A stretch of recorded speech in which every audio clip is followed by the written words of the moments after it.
ಗದಗ ಜಿಲ್ಲೆಯ ಆದರಹಳ್ಳಿ ಗವಿಮಠದಲ್ಲಿ ಕುಮಾರ ಮಹಾರಾಜ ಸ್ವಾಮೀಜಿ ಸುದ್ದಿಗೋಷ್ಠಿಯನ್ನ ನಡೆಸಿ ಹಲವು ವಿಚಾರಗಳಿಗೆ ಸ್ಪಷ್ಟನೆಯನ್ನ ನೀಡಿದ್ದಾರೆ.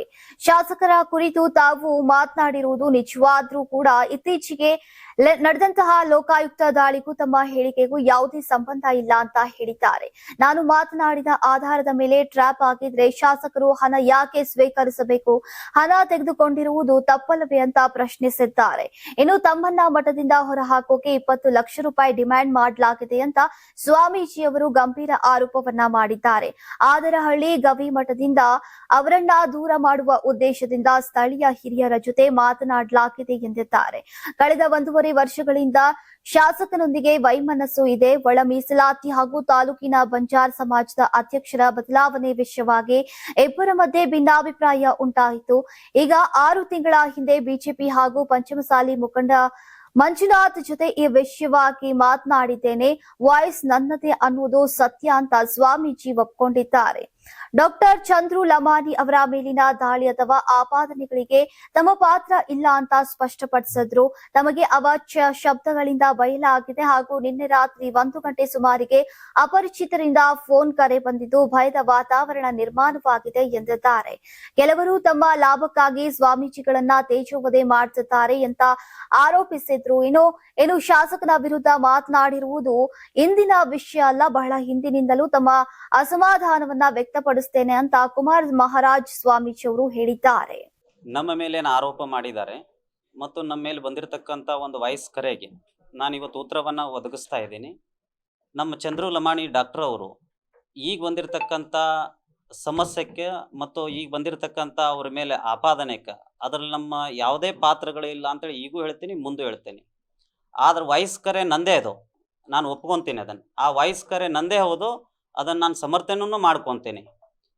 4 ತಿಂಗಳದಿಂದ ಅವ್ರ ಕಡೆ ಇರ್ತಕ್ಕಂಥ ಈಗೇನು ಮೊನ್ನೆ ಸೋನು ಲಮಾಣಿ ಅಂತೇಳಿ ಏನು ಪ್ರೆಸ್ ಮೀಟನ್ನು ಮಾಡಿದಾನ, ಆ ಮನುಷ್ಯ ನನಗೆ ಫೋನ್ ಹಚ್ಚಿ ಶಾಸಕರ ಜೊತೆ ಒಂದಾಗಬೇಕು, ನೀವು ಒಂದಾಗಲಿಲ್ಲ ಅಂದ್ರೆ ಸಮಸ್ಯೆ ಆಗ್ತದೆ, ಹಾಗೆ ಈಗ ಅಂತೇಳಿ ನನ್ನ ಕಡೆ ಎಲ್ಲ ರೆಕಾರ್ಡಿಂಗ್ ಸಮೇತ ಇದೆ ಅವ್ರದ್ದು. ಈ ಹಿಂದೆ 4 ತಿಂಗಳ ಹಿಂದೆ ಮಾತಾಡಿದ್ರು ಅವರು. ನೆಕ್ಸ್ಟ್ ನಾನು ಮಾತಾಡಿರ್ತಕ್ಕಂಥ ವ್ಯಕ್ತಿ ಒಬ್ಬರು ಪಂಚಮಶಾಲಿ ಸಮಾಜದ ಪಾಪ ಅವರು ಅಧ್ಯಕ್ಷರು ಮತ್ತು BJP ಪಕ್ಷದ ಅವರು ಒಂದು ಪಕ್ಷದ ಶಿಸ್ತಿನ ಸಿಪಾಯಿನೂ ಹೌದು. ಆದರೆ ಆ ಮನುಷ್ಯ ನಾನು ಮಾತಾಡಿದ್ದು ನಿಜ ಇದೆ. ಅದು ನಾನು ರೈತರು ಹೋರಾಟಕ್ಕೆ ಕುಂತಾಗೂ ಕೂಡ ಇದೇ ಶಾಸಕರು ನನಗೆ ಫೋನ್ ಹಚ್ಚಿ ಭಾಳಷ್ಟು ಬೆದರಿಕೆ ಕರೆಗಳನ್ನು ಹಾಕ್ಸಿದ್ದಾರೆ ಮತ್ತು ಅನೇಕ ಸಮಸ್ಯೆಗಳನ್ನು ಮಾಡಿದ್ದಾರೆ. ಮತ್ತು ಹೊಳ್ಳಿ ನಮ್ಮ ಆದರಳ್ಳಿ ನಮ್ಮ ಹಿರಿಯರಿಗೆ ಫೋನ್ ಹಚ್ಚಿ ಅವ್ರನ್ನ ಸ್ವಾಮಿಗೊಂಡು ಮಠ ಬಿಡಿಸ್ರಿ, ಮಠ ಬಿಡಿಸೋದ್ರಿಂದ ನಿಮಗೆ ದುಡ್ಡು ಕೊಡ್ತೀನಿ, ಅವ್ರು ಇರೋದ್ರಿಂದ ನನಗೆ ಇಲೆಕ್ಷನ್ ಗೆಲ್ಲಕ್ಕೆ ಆಗೋದಿಲ್ಲ, ಬೇರೆ ಬೇರೆ ಅವಾಚ್ಯ ಶಬ್ದವನ್ನು ಬಳಸೋದ್ರಿಂದ ನನಗೆ ಸಿಟ್ಟು ಬಂದು ಅವ್ರ ಮೇಲೆ ನಾನು ಶಾಸಕರು ಮತ್ತು ಅವರು ಮಾಡ್ತಕ್ಕಂಥ ಕೆಲಸಗಳಲ್ಲಿ ಅನೇಕ ನೀವೆಲ್ಲ ನೋಡ್ತಾ ಇದ್ದೀರಿ, ಕ್ಷೇತ್ರದ ಜನ, ನಾನು ಒಬ್ಬನೇ ನೋಡ್ತಾ ಇಲ್ಲ, ಪ್ರತಿಯೊಬ್ಬರು ನೋಡ್ತಾ ಇದ್ದೀರಿ ಶಾಸಕರು ಏನು ಮಾಡ್ತಾ ಇದ್ದಾರೆ ಇಲ್ಲಿ ಕೆಲಸ ಏನಿಲ್ಲ ಅಂದಾಗ ಈ 3 ವರ್ಷ ಅಂಕರು ಕಳೆದು ಬಿಟ್ಟಿದ್ದೀವಿ, ಇನ್ನೂ 2 ವರ್ಷ ಕಳೆಯೋದೈತೆಪ್ಪ, ಹೆಂಗೆ ಕಳಿಬೇಕು ಇವನ ಕೈಯಾಗ? ಒಬ್ರು ಸ್ವಾಮಿಗಳ್ನೂ ಬಿಡವಲ್ಲ, ಒಬ್ರನ್ನ ಜನಸಾಮಾನ್ಯ ರೈತರನ್ನೂ ಬಿಡವಲ್ಲ, ಒಬ್ರು ಅಧಿಕಾರಿಗಳನ್ನೂ ಬಿಡವಲ್ಲ. ಆ ಮನುಷ್ಯ ಅಷ್ಟು ಕ್ರೂರಿ ಮನುಷ್ಯ ಹೌದು ಅವನು. ಒಬ್ರು ಮಠಾಧಿಪತಿಗಳು ಎಲ್ಲವನ್ನ ತ್ಯಜಿಸಿ ಮಠಕ್ಕೆ ಬಂದು ಕುಂತಿರ್ತಾರೆ, ಅವ್ರನ್ನೂ ಕೂಡ ಸನ್ಯಾಸಿಗಳ್ನೂ ಬಿಡವಲ್ಲ ಅಂದ್ರೆ ಸಮಾಜಕ್ಕೆ ಒಂದು ದೊಡ್ಡ ಕಪ್ಪು ಚುಕ್ಕಿಯಾಗಿ ಪರಿಣಮಿಸ್ತತಿದೆ ಅಂತೇಳಿ ನಾನು ಶಾಸಕರ ವಿರುದ್ಧ ಮಾತಾಡಿದ ನಿಜ ಐತಿ. ಅದನ್ನು ವಾಯ್ಸ್ ಕಾಲನ್ನು ಈಗಲೂ ಕೂಡ ಪರೀಕ್ಷೆ ಮಾಡಿಸ್ರಿ ನೀವು, ಎಷ್ಟು ದಿನದ್ದು ಹೌದದು, ಎಷ್ಟು ದಿನದ ಹಿಂದೆ ಮಾತಾಡಿದ್ದೀನಿ. ಈಗ ಆಗಿರ್ತಕ್ಕಂಥ ಘಟನೆಗೆ ನನಗೆ ಯಾವುದೇ ಸಂಬಂಧನೂ ಇಲ್ಲ, ಆ ಮನುಷ್ಯ ಯಾರಂತೂ ನನಗೆ ಕಾಂಟ್ಯಾಕ್ಟರ್ ಗೊತ್ತಿಲ್ಲ. ಒಂದು ವೇಳೆ ಆ ಮನುಷ್ಯನ ಜೊತೆ ನಾನು ಮಾತಾಡಿದ್ದಾಗಲಿ ಅಥವಾ ಆ ಮನುಷ್ಯನ ಜೊತೆ ನನ್ನ ಕಾಲ್ ಟ್ರ್ಯಾಕನ್ನು ಹಾಕಿಸ್ರಿ ಅಥವಾ ನನ್ನ ನಂಬರನ್ನು ತೊಗೊಳ್ರಿ, ತೊಗೊಂಡು ನಾನು ಅದಕ್ಕೆ ಬದ್ಧನಾಗಿ ಕಾನೂನಕ್ಕೆ ನಾನು ವಿರುದ್ಧವಾಗಿ ಹೋಗೋದಿಲ್ಲ. ಎಲ್ಲ ಅಧಿಕಾರಿಗಳು ಸ್ಪಂದಿಸ್ತೀನಿ, ನಾನು ಮುಂದೂ ಸ್ಪಂದಿಸ್ತೀನಿ, ಈಗಲೂ ಸ್ಪಂದಿಸ್ತೀನಿ. ಆದ್ರೆ ಚಂದ್ರು ಡಾಕ್ಟರ್ ಅವರು ನಮ್ಮ ಸಮಾಜದವರೇ ಆಗಿ ಸಮಾಜದ ಸ್ವಾಮಿಗಳಿಗೆ ನೋವು ಮಾಡ್ತಾರಂದ್ರೆ ಇನ್ನು ಯಾರನ್ನ ಬಿಡ್ತಾರ? ಅವರು ಎಲ್ಲರನ್ನೂ ಕೂಡ ನೋವು ಮಾಡಿರ್ತಕ್ಕಂಥ ವ್ಯಕ್ತಿನ ಈ ಹಿಂದೆ ನೀವು ಕೇಳಿದಿರಿ, ಮಾಂಡ್ರೆ ಅಂತೇಳಿ ಅವ್ರಿಗೆ ತ್ರಾಸು ಕೊಟ್ಟರು, ಅನೇಕ ಇಲ್ಲಿ ಅಧಿಕಾರಿಗಳಿಗೆ ತ್ರಾಸು ಕೊಟ್ಟರು, ಅನೇಕ ಎಲ್ಲರಿಗೂ ಯಾರನ್ನೂ ಬಿಡಲಾರ್ದು ಕ್ರೂರಿ ಮನುಷ್ಯ ಅವನು. ಸ್ವಂತ ನಾನು ಯಾಕೆ ಇದನ್ನು ಹೇಳಕ್ಕೆ ಇಚ್ಛಪಟ್ಟನಂದ್ರೆ ಅವನು ಏನೋ ಮಾಡಿದರೂ ಕೂಡ ತನ್ನ ಹಿತಕ್ಕೆ ಮಾಡ್ಕೊಳೋದಿಲ್ಲ, ನಮ್ಮ ಇನ್ನೊಬ್ಬರಿಗೆ ನೋವು ಮಾಡೋದೇ ಅವನ ಕೆಲಸ. ಅವನ ಜೊತೆಗೆ ಅವನು ಇರ್ತಕ್ಕಂಥ ಫಾಲೋವರ್ಸ್ಗಳು ನನಗೆ ನೀನೆ ರಾತ್ರಿ ಕೂಡ 1 ಗಂಟೆ ಕಾಲ್ ಬಂದಿದೆ, ನನಗೆ ರಾತ್ರಿ 1 ಗಂಟೆ ಸಮಯಕ್ಕೆ ಕಾಲ್ ಬಂದಿದೆ. ಅವ್ರು ಯಾರು ಎಲ್ಲಿ ಯಾರಂತ ಗೊತ್ತಾಗ್ತಾ ಇಲ್ಲ. ಚಿತ್ರದುರ್ಗ ಅಂತೇಳಿ ಹೇಳಿದರು, ಅಲ್ಲಿಂದ ಫೋನನ್ನು ಕಟ್ ಮಾಡಿದರು. ಈ ಥರ ನಾನು ಭಯದಲ್ಲೇ ಜೀವನವನ್ನು ಮಾಡ್ತಾ ಇದ್ದೇನೆ. ಇವ್ರು ನನಗೆ ಯಾವಾಗ ಹೋದ ವರ್ಷ ತಾವೆಲ್ಲ ಪತ್ರಿಕಾ ಮಿತ್ರರು ಮಾಧ್ಯಮದವ್ರು ತಾವು ಬಂದು ಅದನ್ನು ಪ್ರೆಸ್ ಮೀಟನ್ನು ಕೂಡ ಹೋದ ವರ್ಷ ಮಾಡಿದ್ದೀರಿ. ನಾನು ಉಪವಾಸ ಸತ್ಯಾಗ್ರಹ ಕುಂತಾಗ ಅವ್ರ ಕಡೆದರ ಜನರನ್ನ ಕಳಿಸೇ ನನಗೆ ಮಠದಿಂದ ಹೊರಗೆ ಹಾಕ್ಸಿದ್ರು. ಮಠದಿಂದ ಹೊರಗೆ ಹಾಕಿದ್ರು, ನಾನು ಕುಗ್ಲಾರ್ದಂಗೆ ಅವ್ರು ಕ್ಷಮವನ್ನು ಯಾಚಿಸ್ಕೊಂಡು ಆನಂತರ ಮಠದೊಳಗೆ ಹೋಗಿ ಕುಂದಿರಿಸಿದ್ರು. ಮತ್ತು ನಮ್ಮ ಊರದಿಂದ ನನಗೆ ಯಾವುದೇ ಸಮುದಾಯಲಿಂತರೂ ತೊಂದರೆ ಬಂದಿಲ್ಲ. ಎಲ್ಲ ಸಮುದಾಯನೂ ನಮ್ಮದೇ ಸಮುದಾಯ ಅಂತೇಳಿ ನಾನು ಅನ್ಕೊಂಡು ಹೋಗಿದ್ದೆ. ನಾನು ವಿರಕ್ತ ಪರಂಪರೆ ಸ್ವಾಮಿಗಳಾಗಿರೋದ್ರಿಂದ ಎಲ್ಲರನ್ನೂ ಒಗ್ಗೂಡಿಸ್ಕೊಂಡು ಬಸವ ತತ್ವದಲ್ಲಿ ನಾವು ನಡೀತಾ ಇದ್ದೀವಿ. ಆದರೆ ಇವ್ರು ಏನು ಮಾಡ್ತಾ ಇದ್ದಾರೆ, ಪ್ರತಿಯೊಂದಕ್ಕೂ ಸ್ವಾಮಿಗಳ್ನ ತರೋದು ಹೇಳೋದು, ಪ್ರತಿಯೊಂದಕ್ಕೂ ಸ್ವಾಮಿಗಳ್ನ ತರೋದು ಹೇಳೋದು. ಇವರು ಯಾವುದೇ ಇವ್ರ ಲಾಭಕ್ಕಾಗಿ ಸ್ವಾಮಿಗಳ್ನ ತೇಜೋವಧೆ ಮಾಡ್ತಕ್ಕಂಥ ಕೆಲಸಗಳನ್ನು ಮಾಡ್ತಾ ಇದ್ದಾರೆ. ನಾ ದಯವಿಟ್ಟು ಈ ಮೂಲಕ ಹೇಳಲಿಕ್ಕೆ ಇಚ್ಛಪಡ್ತೀನಿ, ಇವತ್ತಿರ್ತಕ್ಕಂಥ ಡಾಕ್ಟರ್ ಚಂದ್ರು ಲಮಾಣಿಯವರು ಅವ್ರದ್ದೇನು ಇವತ್ತು IT ದಾಳಿ ಏನಾಗಿದೆ ಅದಕ್ಕೆ ಯಾವುದೇ ಸಂಬಂಧ ಇಲ್ಲ. ಅದು ಏನಾದರೂ ತಾವು ಅದನ್ನು ಪ್ರೂವ್ ಮಾಡಿದ್ರಂದರೆ ಅದಕ್ಕೆ ನಾನು ಇವತ್ತೇನು ನನಗೆ ಕಾನೂನುಬದ್ಧವಾಗಿ ಏನು ಇದು ಮಾಡ್ತಾರೋ ಅದನ್ನು ಅನುಭವಿಸ್ಲಿಕ್ಕೆ ನಾನು ರೆಡಿ ಇದ್ದೀನಿ. ಆದರೆ ಆ ವಾಯ್ಸ್ ಮೆಸೇಜ್ ನಂದೇ, ಈಗಲೂ ಹೇಳ್ತೀನಿ, 10 ಸಲ ಆದರೂ ನಂದೇ ಅಂತೇಳಿ ಹೇಳ್ತೀನಿ. ಅವ್ರು ನನಗೆ ನೋವು ಕೊಟ್ಟಿರ್ತಕ್ಕಂಥದ್ದು ರಿಕಾರ್ಡಿಂಗ್ ಕೂಡ ತಮ್ಗೆ ಹಾಕ್ತೀನಿ, ಅದನ್ನು ಕೂಡ ತಾವು ಪರಿಶೀಲಿಸ್ರಿ. ಮುಂದೆ ಅದಕ್ಕೆ ಸಮಾಜ ಮತ್ತು ನಮ್ಮ ಭಕ್ತರು ಏನಂತಾರೆ ಅದಕ್ಕೆ ಬದ್ಧವಾಗಿ ನಡೀತೀನಿ ನಾನು. ನೋವು ಏನಂತ ಕೊಟ್ರಂದ್ರೆ, ಸ್ವಾಮಿಗಳು ಆ ಮಠದಲ್ಲಿ ಇರಬಾರ್ದು ಗೌಡ್ರ. ನಮ್ಮೂರು ಗೌಡ್ರಿಗೆ ಫೋನ್ ಹಚ್ಚಿ ಹೇಳ್ತಾರೆ ಅವರು, ಸ್ವಾಮಿಗಳು ಇಲ್ಲಿ ಇರಬಾರ್ದು, ಇದ್ರಂದ್ರೆ ಸಮಸ್ಯೆಗಳಾಗ್ತವೆ. ಮತ್ತು ಅವ್ರ ಸಮಾಜದ 2 ಮಂದಿನ ಹಚ್ಚಿ ಬೇರೆ ಅವನ್ನೆಲ್ಲ ನಾನು ಹೇಳೋದು ತಮ್ಗೆ ರಿಕಾರ್ಡಿಂಗ್ ಕೊಟ್ಟನಂದ್ರೆ ಅದನ್ನು ಆ ರಿಕಾರ್ಡಿಂಗೇ ಹೇಳ್ತದೆ, ನಾನು ಹೇಳೋಂಥ ಅವಶ್ಯಕತೆ ಏನಿಲ್ಲ. ಆದರೆ ಆ ಅವಾಚ್ಯ ಶಬ್ದ ಬಳಸಿದಾಗ ಒಬ್ಬರು ಸ್ವಾಮಿಗಳು ಸುಮ್ಮನೆ ಕುಂತಾರನ್ನ ತೆಡುತ್ತಾರಂದ್ರೆ ಎಷ್ಟು ನೋವು ಆಗಾಕಿಲ್ಲ ನಮಗೆ.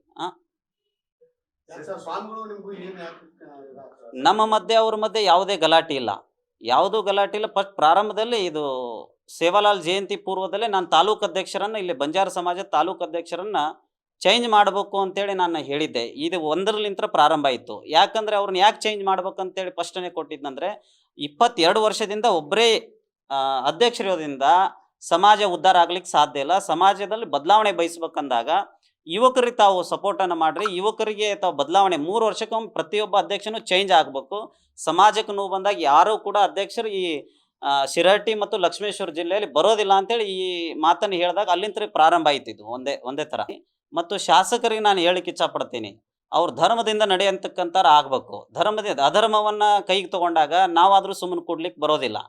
ಅವರು ಭಿನ್ನಾಭಿಪ್ರಾಯನ ಬಿಟ್ಕೊಂಡು ಮಠದಿಂದ ಹೊರಗೆ ಹಾಕಿಸ್ಬೇಕು ಅವ್ರನ್ನ ಹೆಂಗಾರ ಮಾಡಿ ಅಂತೇಳಿ ಷಡ್ಯಂತ್ರವನ್ನು ಮಾಡಿದ್ರು. ಅವ್ರು ಪ್ರತಿಯೊಂದು ಸಲನೂ ಮಾಡ್ಕೊತ ಬಂದಾರ. ಆ ರಿಕಾರ್ಡಿಂಗ್ ಕೂಡ ಅಂಥವು ರಿಕಾರ್ಡಿಂಗ್ ಭಾಳಷ್ಟು ಇದಾವೆ ನನ್ನ ಕಡೆ.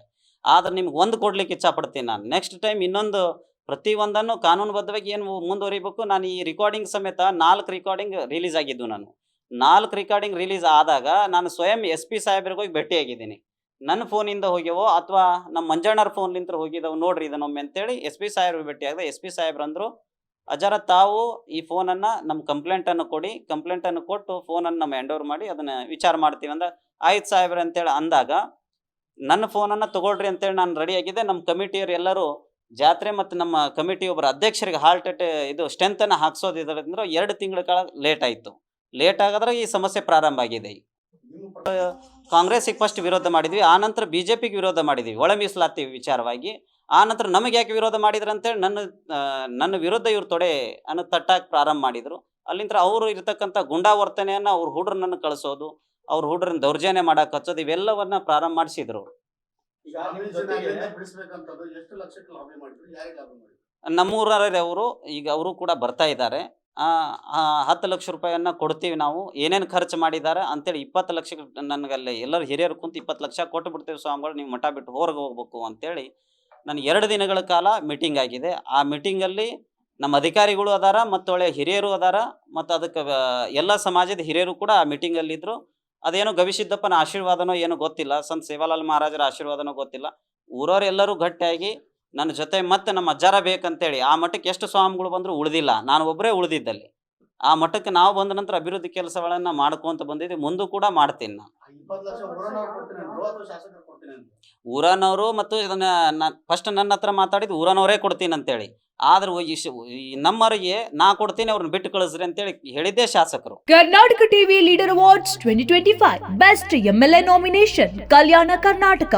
ಶರಣಗೌಡ ಕಂದಕೂರು ಗುರುಮಿಟ್ಕಲ್ ಕ್ಷೇತ್ರ, ಅಜಯ್ ಸಿಂಗ್ ಜೇವರ್ಗಿ ಕ್ಷೇತ್ರ, ಶೈಲೇಂದ್ರ ಬೆಲ್ದಾಳೆ ಬೀದರ್ ದಕ್ಷಿಣ ಕ್ಷೇತ್ರ ಶರಣು ಸಲಗರ್, ಬಸವ ಕಲ್ಯಾಣ ಕ್ಷೇತ್ರ ಬಸವರಾಜ್ ಮತ್ತಮೋಡ್, ಕಲಬುರಗಿ ಗ್ರಾಮೀಣ ಕ್ಷೇತ್ರ ಅಲ್ಲಮಪ್ರಭು ಪಾಟೀಲ್, ಕಲಬುರಗಿ ದಕ್ಷಿಣ ಕ್ಷೇತ್ರ ಮಾನಪ್ಪ ಡಿ ವಜ್ಜಲ್, ಲಿಂಗಸುಗೂರು ಕ್ಷೇತ್ರ ಅವಿನಾಶ್ ಜಾಧವ್, ಚಿಂಚೋಳಿ ಕ್ಷೇತ್ರ ಹಂಪನಗೌಡ ಬದರ್ಲಿ, ಸಂದನೂರು ಕ್ಷೇತ್ರ ರಾಘವೇಂದ್ರ ಹಿಟ್ನಾಳ್, ಕೊಪ್ಪಳ ಕ್ಷೇತ್ರ ಗಣೇಶ್ ಕಂಪ್ಲಿ ಕ್ಷೇತ್ರ, ಕೃಷ್ಣ ನಾಯಕ್ ಹಡಗಲಿ ಕ್ಷೇತ್ರ. ಕರ್ನಾಟಕ ಟಿವಿ ವಾಟ್ಸ್ಆಪ್ ಚಾನೆಲ್ ಮೂಲಕ ವೋಟ್ ಮಾಡಿ ಹಾಗೂ ಇವರಲ್ಲಿ ಬೆಸ್ಟ್ ಎಂಎಲ್ಎ ಯಾರಂತ ಕಮೆಂಟ್ ಮಾಡಿ. ನೀವು ಸಣ್ಣ ಆಗ್ಬೇಕಲ್ವಾ? ಅದು ಒಂದು ಉತ್ತಮ ಆಹಾರದಿಂದ ಸಣ್ಣ ಆಗ್ಬೇಕಲ್ವಾ? ಪ್ರತಿದಿನ ನಮ್ಮ ಜೀನಿ ಸ್ಲಿಮ್ ನ ಯೂಸ್ ಮಾಡಿ ಯಾವುದೇ ಸೈಡ್ ಎಫೆಕ್ಟ್ ಇಲ್ದಂಗೆ ನೀವು ಸಣ್ಣ ಆಗ್ತೀರಾ.